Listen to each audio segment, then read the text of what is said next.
Yes, hapa ni katika viwanja vya Kalumelo ambapo eneo hili limezungukwa na viwanja vingi sana vya mazoezi ikiwemo uwanja wa mpira wa miguu, uwanja wa volleyball, lakini pia uwanja wa mpira wa kikapu tunaita mpira wa pete nao unapatikana, pia uwanja wa fitness kwa ajili ya mazoezi na wenyewe unapatikana. Eneo hili ndipo ambapo mimi kimenileta hicho kuja kushuhudia namna ambavyo watu wanatengeneza bode na kutengeneza miili yao, na nimekuja kuzungumza nao tu nijue namna ambavyo walianza situation hii ya kuanzisha muda maalum wa kufanya mazoezi ili kuaje na nini ambacho wanafanya na mazoezi ambayo wanayafanya. Jina langu ni Ramadhani Juma na hii ni Itigi TV. Kwa majina naitwa Mwalimu Wilson Gerald Mkali. Nina uzoefu au ni mwalimu kwenye mazoezi ya yoga. Sawa, lakini pia ni mwalimu wa mazoezi ya Shaolin Kung Fu ambao ina klabu nyingine iko Tabora, lakini hii pia ni klabu ya Itigi ambayo inafanyika kwa jina la Itigi Tai Shaolin Kung Fu. Lakini pia unaweza ukaingia TikTok ukiandika Itigi Shaolin Kung Fu utatupata pia. Lakini pia tumeona sio mbaya tukianzisha hii issue kwa upande wa Itigi kwa ajili ya kuboresha miili yetu, afya zetu, sawa, na kwa ajili ya kutoa mafuta.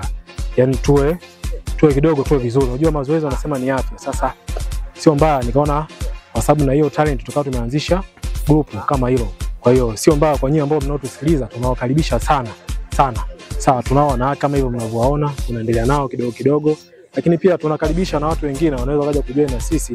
Kwa hiyo hapa nitakachofanya tunaonesha baadhi ya mazoezi ambayo yanaweza kukusaidia hata kwa wewe kwa upande wa nyumbani. Start. Go. Hii. Sa. Si.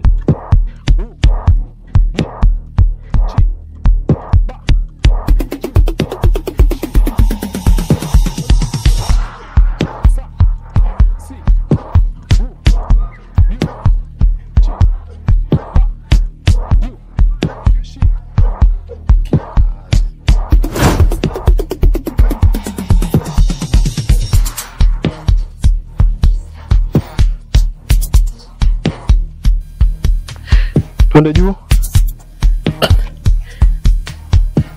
Start hapa. Sawa, Tuanda 20. Go. Ji. Sa. Si. Wu. Yu. Chi. Ba. Ju. Shi. Yi. Wa. Sa. Si. Wu. Yu. Chi. Ba.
Hili zoezi ni kwa ajili ya kuimarisha tumbo, ambao tutaonesha mfano hapa tukiwa na wanafunzi wote kwa ujumla. Lala, shika kichwa, nyanyua miguu, tumbo liweze kujikaza. Tunarukia hapo, tunapita wote. Sawa Sogea juu kidogo.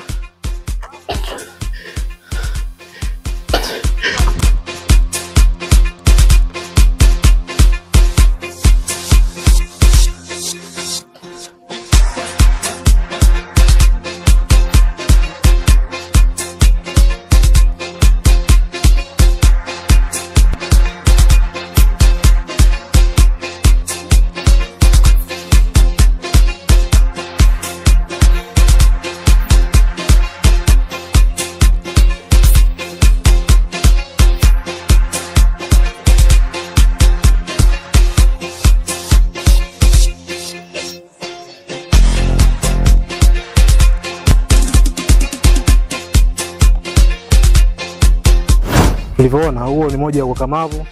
Sawa, kwa sababu si rahisi kwa mtu ambaye hana mazoezi kwa ajili ya kufuzu hilo zoezi.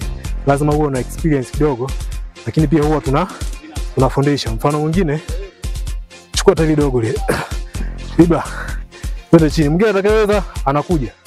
Anaonesha, kaa chini ya balala.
Tumeona mifano kama hiyo. Kwa hiyo hata wewe ulioko nyumbani utapokuja hapa unaweza kutrain ukaa vizuri, ukawa kama hao. Kwa hiyo mimi nisema asanteni sana, tunawakaribisha sana mliopo majumbani kwetu.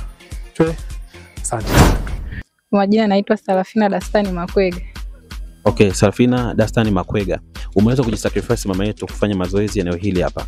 Kwa upande wako, mwitikio wako ukoje? Yaani kuanzia mwanzo mpaka sasa hivi. Mimi nashukuru Mungu, toka nimeanza mazoezi niko poa. Labda hujakutana changamoto zozote? Unajua nyote watoto wa kike. Kwa mwanzo nilivyokuwa nimeingia, nimekutana na changamoto. Mfano nini? Mfano changamoto. Nataka kujua changamoto ambayo ulikutana nayo kubwa zaidi pindi unapoanza mazoezi. Mwanzo ilikuwa ni pumzi, nilikuwa sina uzoefu wa mazoezi. Kwa hiyo ilikuwa ni ugumu upande wangu. Nilikuwa nachoka kwa haraka, lakini kwa saizi nafanya mazoezi bila kuchoka. Tunajua kwamba watoto wa kike wengi hawafanyi mazoezi. Umeona? Na ukiangalia wengi wakutana na matumbo, lakini mashallah sasa hivi naona wewe tumbo lako limepungua kutokana na mazoezi. Unatoa ushauri gani kwa wanawake ambao au wadada ambao wako nje? Hili swali linafanyika hapa Karmelo, lakini wanalipuuza. Unatoa ushauri gani? Mimi nashauri tu kwa wanawake wenzangu wale wenye matumbo, ambao kwa wale wanaipenda mashepu kwa ajili ya afya yao, wanaipenda pumzi.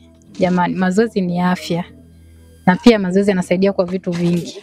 Kimfano ni homa mara kwa mara, uchovu mara kwa mara. Kwa hiyo ukifanya mazoezi unakuta sio mchovu na wala ujisikii vibaya mara kwa mara. Kwa majina naitwa Hussein Yasin Shabani, ni captain katika chuo cha Itigi Shaolin Kung Fu. Shaolin Kung Fu, maana pia watu hapa wanajifunza masuala ya Kung Fu, ndio? Ndio. Aha, hebu tupe kwa ufupi, elezea kuhusu hii fitness hapa imeanza lini, lakini mpaka sasa hivi matokeo yapoje? Hapa tumeanza mwaka jana mwezi wa 3. Tulikuwa na wanafunzi wengi, nashukuru improvement ya wanafunzi inakuwa ni nzuri kwa sababu mazoezi yanatusaidia kutufanya kuwa flexible na kutufanya kuwa na afya njema na kutufanya kujisikia huru zaidi. Okay. Mpaka sasa hivi ni changamoto gani ambazo unakutana nazo kwa upande wa fitness hapa? Vifaa. Changamoto ni vifaa, tuna upungufu wa vifaa. Na jinsi ya kujiunga na timu yenu ya fitness ya Shauri hapa inakuwa ikoje? Nini zile procedures zikoje?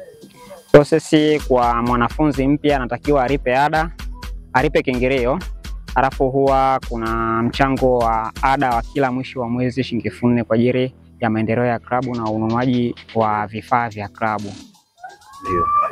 Je, mfano serikali ikaliona hili swala, unaweza kushauri nini kwa upande wa serikali ili kwa support ni kama vijana ambao mmeweza kujikusanya kwa pamoja na kuweza kufanya swala kama hili hapa, watu kufanya mazoezi na kuwa fiti kiafya zaidi? Kwa mapendeleo yangu nilikuwa naiomba serikali kama ina uwezo kutusaidia especially kwenye swala la vifaa ili tuweze kufika mbali zaidi na tuweze kuwasaidia watu wenye uhitaji maalum wa mazoezi. Okay. Kingine cha ziada kama ningependa uweze kuelezea kwamba ni mazoezi gani ambayo yanatolewa zaidi hapa? Kwa sababu kuna mazoezi mbalimbali. Tunajua kwamba kwa fitness, lakini najua kuna vipengele. Ndio tuweze kufahamu kwa ufupi kabisa kwamba kuna vipengele gani hiki na hiki na hiki. Napenda kujua. Hapa kwanza tuna mazoezi naweza kusema kwamba ni aina mbili, ambao naweza kusema kwamba ni mazoezi ya yoga kwa ajili ya viungo, ambao kuondoa mafuta, kuondoa uzito, kuondoa mafuta na kuondoa vitambi na kutengeneza shepu especially kwa kina dada na kina mama. Kwa watoto wa kiume mara nyingi tumebezi sana na mchezo wa Shaolin Kung Fu pamoja na boxing na kickboxing. Kwa hiyo in short kwa programu hapa naweza kusema ni mbili, tuna madarasa mawili kwa ajili ya mazoezi ya viungo kwa watoto wa kike, kwa wale ambao hawahitaji kujifundisha ngumi, ila kwa wale ambao wanahitaji kujifundisha ngumi pia tuna kipindi cha cha kujifundisha masuala ya Kung Fu. Kwenye upande wa jamii inalipokeaje hili swala kwamba mnafundisha watu ngumi? Na unafahamu kwa sababu kuna matukio ambayo yanatokea mbalimbali kama uhalifu, umeona? Labda kwa upande wenu mnakuwa mnatoa semina gani pindi mnapokuwa mnafundisha watu kwenye upande wa karate, ngumi binafsi kwa upande wao? Kwanza lengo langu ni kuepuka kwamba watu wasije kwa wahalifu baadaye. Nyinyi huwa mnatoa semina gani pindi mnapowafundisha? Kabla ya kuwafundisha ni kitu gani kizuri ambacho huwa mnawaambia kwamba haya mazoezi yanahusu nini zaidi kwa upande wao? Yes. Kwanza cha kwanza tunapompokea mwanafunzi ambapo anahusika na masuala ya ngumi, mara nyingi sana huwa kuna fomu itakiwa aje nayo kutoka kwa mwenyekiti wake wa mtaa ili tuweze kumtambua, maana huwezi kujua mtu, tunapokea watu wengi, huwezi kujua mtu anatokea wapi na matukio ya aina gani. Ila pia mazoezi tunayoyafanya hatumwandai mtu kuja kuwa kibaka, tunamwandaa mtu kuja kuwa ni mtu ambayo atakuwa ni mtu mwema kwa ajili ya kujisaidia yeye na kuisaidia jamii. Na maana tunajifundisha kitu ambacho ni self defense, unajilinda mwenyewe pia, na pale inapobidi kumlinda mwenzako basi uwatumie mafunzo yako ya ngumi katika kuilinda jamii na kujilinda mwenyewe. Okay, neno moja la mwisho kwa mwananchi ambaye anakuangalia kwa Itigi TV kwamba kijana ambaye anatamani kujiunga hili eneo kipi afanye, au kijana ambaye anatamani kufanya mazoezi kipi afanye zaidi? Yaani cha kwanza tunapokea watu wengi. Swala la mazoezi inahitaji uvumilivu. Mazoezi yanahitaji uvumilivu. Anasema usipokubali kupokea maumivu huwezi ukafanyaje ukaingiza chochote. Kwa hiyo unapojitoa kuja kufanya mazoezi, yani usifanye kwa kushawishiwa na mtu. Yani shawishi mwenyewe nafsi yako. Ufanye kwa kupenda na kwa kuridhika, utaumudu mazoezi. Lakini ukija kwa kujaribu huwezi kumaliza hata wiki. Ni wengi wamekuja na kukimbia. Okay, in general ushauri wako kwa mwananchi ambaye anakuangalia? Ushauri wangu tufanye mazoezi hata tunapokuwa nyumbani, kwa sababu mazoezi ni afya, mazoezi yanatufanya kuwa huru, tunajisikia free. Kwa hiyo mazoezi ni sehemu yote unaweza kufanya nyumbani, unaweza kufanya ukaruka squat, ukaruka kichura, ukaruka kamba, itakusaidia na kuondoa baadhi ya matatizo madogo madogo ambayo yasihitaji kwenda hospitali. Unapofanya mazoezi unajipusha na matatizo madogo madogo ambayo yanaweza kukukumba ukiwa mazingira nyumbani endapo utafanya mazoezi.